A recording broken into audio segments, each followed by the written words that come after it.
नमस्कार दोस्तों, मैं एडवोकेट यशवंत यादव आपका स्वागत करता हूं लाइट वाइज में। आज हमारे क्लाइंट के ऊपर 316 बीएनएस की धारा 316 और 318 जो कि फोर्जरी ठगी की धारा है, जिसमें 7 साल की सजा है। 7 साल की सजा का प्रावधान है। किस तरह से हमारे क्लाइंट के ऊपर मुकदमा दर्ज हुआ और वो रहने वाले पूना के थे और उनका केस हुआ था कलकत्ता में 316 और 318 में। तो उसका क्या प्रोसेस था, क्या तरीका था, कैसे उसको सॉर्ट आउट किया गया और कैसे केस को खारिज किया गया, कैसे केस खारिज होता है, उसके बारे में पूरी वीडियो है। क्योंकि हो सकता है आपके साथ भी ऐसी 316 318 की धारा में केस हो। तो होता क्या है 316 318, ये है क्या चीज?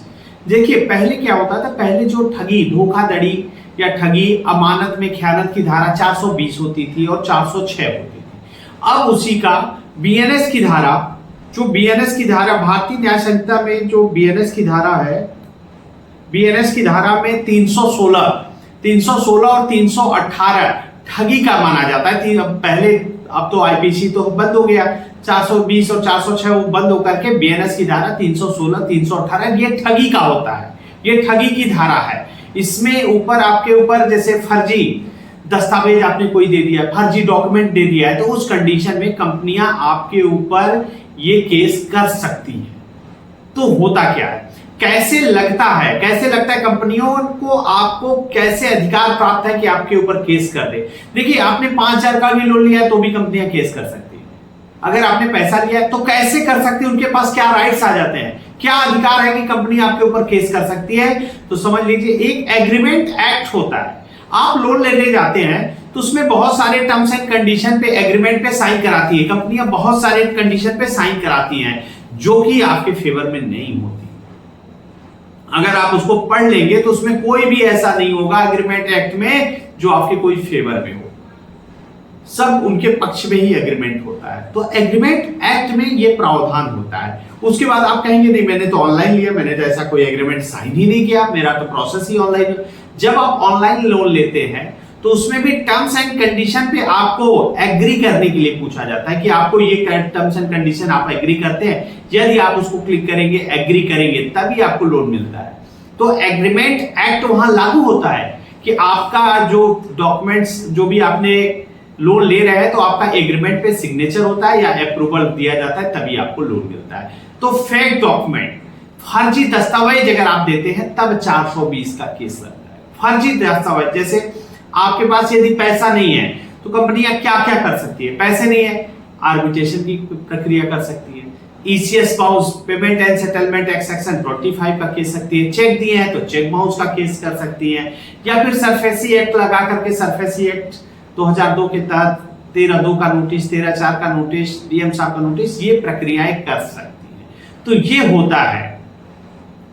लेकिन एग्रीमेंट एक्ट में लॉफुल होना जरूरी है, क्योंकि कंपनियां जो होती है सब अपने फेवर में ही लिखी होती हैं। तो सब अपने फेवर में है तो कंपनियां का लॉफुल होना चाहिए, कानूनी रूप से वो सही होना चाहिए। ऐसा एग्रीमेंट में लिख दिया जाए कि आपने हमसे लोन लिया, यदि आपके लोन की ईएमआई नहीं दोगे तो आपके कान को काट लिया जाएगा। तो क्या ये लॉफुल है?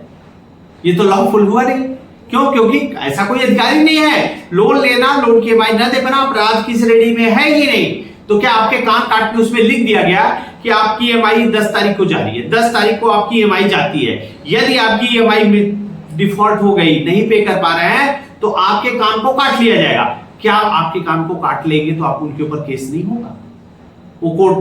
वो जाके कोर्ट में बता देंगे इन्होंने एग्रीमेंट किया था, अगर अपने नहीं पेमेंट करेंगे तो आपके कान काट लिया जाएगा, इन्होंने एग्रीमेंट पे साइन किया हुआ है इसलिए मुझे सजा नहीं होनी चाहिए। तो ऐसा कुछ नहीं है, सजा भी होगी, कान कटेगा तो जेल भी जाओगे। तो जो वही कहा ना मैंने, लॉफुल होना चाहिए। एग्रीमेंट एक्ट बैंक ने बना के दिया, सब बैंक के फेवर में है, आपके फेवर में तो है ही नहीं, तो सब बैंक के फेवर में है। तो बैंक लॉफुल होना चाहिए। एग्रीमेंट जो होता है वो लॉफुल होना चाहिए। अगर एग्रीमेंट लॉफुल नहीं है तो वो लागू आप पे नहीं होता है।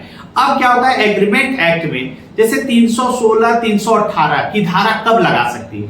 जब आप कोई फर्जी डॉक्यूमेंट, आधार कार्ड, पैन कार्ड को एडिट करके देना, बिजली का बिल को एडिट करके देना, सैलरी स्लिप दिए हैं तो उसको एडिट करके देना, या फिर कोई गलत डॉक्यूमेंट जो है ही नहीं उसका दुरुपयोग करना, वो करते हैं, ऐसा डॉक्यूमेंट यूज करते हैं, गलत दस्तावेज देते हैं, एडिट करके देते हैं, तो उस कंडीशन में 316, 318 जैसे केस दर्ज होंगे।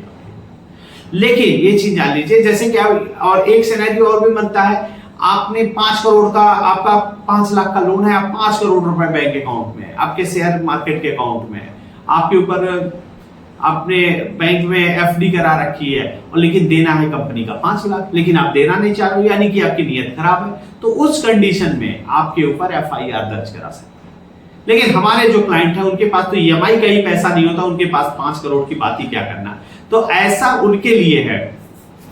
ये चीज जान लीजिए, ये कब केस नहीं कर सकते हैं, जब देखिए ये केस इसलिए नहीं कर सकते क्योंकि आपने कोई फर्जी, हमारे जो क्लाइंट है, सब्सक्राइबर है, 1000 में 1 लोग ऐसा होता है जो कि फेक डॉक्यूमेंट देते हैं, आधार कार्ड गलत दिए, पैन कार्ड गलत दे देते हैं, आप एडिट करके दे देते हैं, तो उस कंडीशन में आपके ऊपर 316, 318 लगती है। लेकिन 406 और 420 की जो धारा है, ये जो लगाते हैं गैर कानूनी तरीके से आपके ऊपर केस कर देते हैं 420 में, 406 में, उसके बाद आपको बेल करानी पड़ती है। पहले ये 420, 406 में होता तो बेल करानी पड़ती है। अब क्या है, अब वो बीएनएस की धारा 316 और 318 में मुकदमा दर्ज कराते हैं। तो मुकदमा दर्ज कराते हैं, मुकदमा दर्ज होने से पहले प्री कॉग्निजेंस की नोटिस आएगी, आपको बुलावा पत्र आएगा, तो आप अपने पक्ष को वहां पे रख सकते हैं कि मैंने ऐसा कोई फेक डॉक्यूमेंट नहीं दिया। लोन लेना, लोन की ईएमआई न चुका पाना, ये अपराध की श्रेणी में नहीं है। इसमें कोई मैंने धोखाधड़ी या फिर ठगी का ऐसा कोई काम नहीं किया, मैंने कोई अमानत में खयानत जैसी धाराओं का गलत उपयोग नहीं किया, मैंने कोई भी गलत डॉक्यूमेंट नहीं दिए, इसलिए हमारे ये केस को खारिज किया जाना चाहिए। क्यों? क्योंकि लोन लेना, लोन की ईएमआई का न चुका पाना, ये कोई अपराध की श्रेणी में नहीं है, जो कि ये ठगी की धारा जो लगाया है 316, 318 गैर कानूनी तरीके से मेरे ऊपर लगाया गया है, उसको खारिज होना चाहिए और उस केस को खारिज कर दिया जाएगा। और यहां तक कि माननीय सुप्रीम कोर्ट ने भी कहा है कि वित्तीय लेन देन, पैसे के लेन देन में क्रिमिनल केस कंसीडर नहीं किया जा सकता। माननीय सुप्रीम कोर्ट का आदेश है, तो माननीय सुप्रीम कोर्ट के आदेश का हवाला देते हुए आप अपने केस को खारिज करा सकते हैं। यदि आपका केस जब खारिज हो जाता है, तो उसके बाद कंपनी के ऊपर आप केस भी कर सकते हैं कि कंपनी ने हमें गलत नियत से फंसाया और हमें परेशान किया, उसके साथ साथ उसको कंपनी को मुआवजा भी देना होगा। क्यों मुआवजा देना हो? क्योंकि उन्होंने आपको गलत तरीके से ठगी का 420, 406 जो 318 बीएनएस की धारा, भारतीय न्याय संहिता 316, 318 में जो केस किया गया है, वो गैर कानूनी तरीका है, वो गलत तरीके से किया गया है और आपके ऊपर किया गया गलत तरीके से केस किया गया है, आपको हरास होना पड़ा, आपको परेशान होना पड़ा, उसके लिए आप उनके ऊपर केस करके अपना मुआवजा भी ले सकते हैं। आप उनके ऊपर पेनाल्टी लगवा सकते हैं कि इन्होंने गलत तरीके से किया, तो उसका मुआवजा कंपनी को देना पड़ेगा। तो अगर आपको अपने राइट्स पता है, अपने अधिकार पता है, तो आपका कोई कुछ नहीं कर सकता। क्यों? क्योंकि देखिए, लोन लेना, लोन की ईएमआई डिफॉल्ट हो पाना, न दे पाना, ये कोई अपराध नहीं है, अपराधी नहीं है। और इसमें 420 और 406 की धारा जो 316, देखिए 420 क्या है, आईपीसी पहले की थी, अब उसका बीएनएस की धारा में 316, 318 कर दिया गया है। थोड़ा कंफ्यूज हो जाते होंगे आप लोग, 420 क्या है, ये क्या है, दोनों पहले 420, 406 तक, अब 420, 406 इतिहास हो गया है।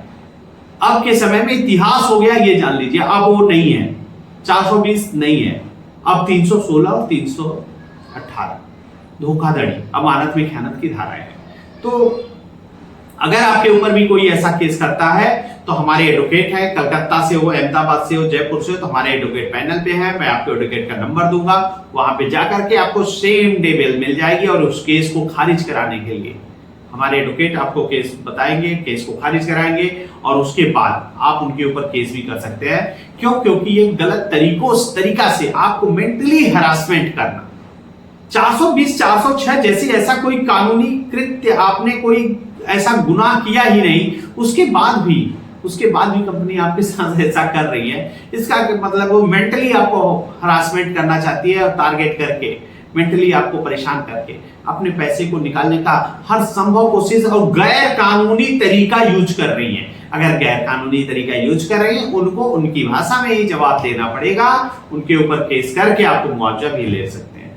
और कोई दिक्कत हो, परेशानी हो, रिकॉल नोटिस हो, डिमांड नोटिस हो, आर्बिट्रेशन नोटिस हो या payment and settlement act section 25 का नोटिस हो, एनआई एक्ट, चेक बाउंस का नोटिस हो, किसी प्रकार का नोटिस हमारे पैनल के एडवोकेट है, मैं एडवोकेट प्रोवाइड करा दूंगा, आपकी बिल करा दूंगा। आगे कोई दिक्कत हो, समस्या हो, परेशानी हो, सरफेसी एक्ट का नोटिस है 13/2 का, 13/4 का, डीएम साहब का, आप हमसे पर्सनली मिलना चाहते हैं, बात करना चाहे, पूरे डॉक्यूमेंट के साथ आप हमसे पर्सनली मिल सकते हैं अपने पूरे डॉक्यूमेंट के साथ। और कोई दिक्कत, समस्या, परेशानी, हमारा नंबर है, आप हमसे संपर्क कर सकते हैं। मैं अपनी बातों को यही समाप्त करता हूं। जय हिंद, जय भारत, नमस्कार।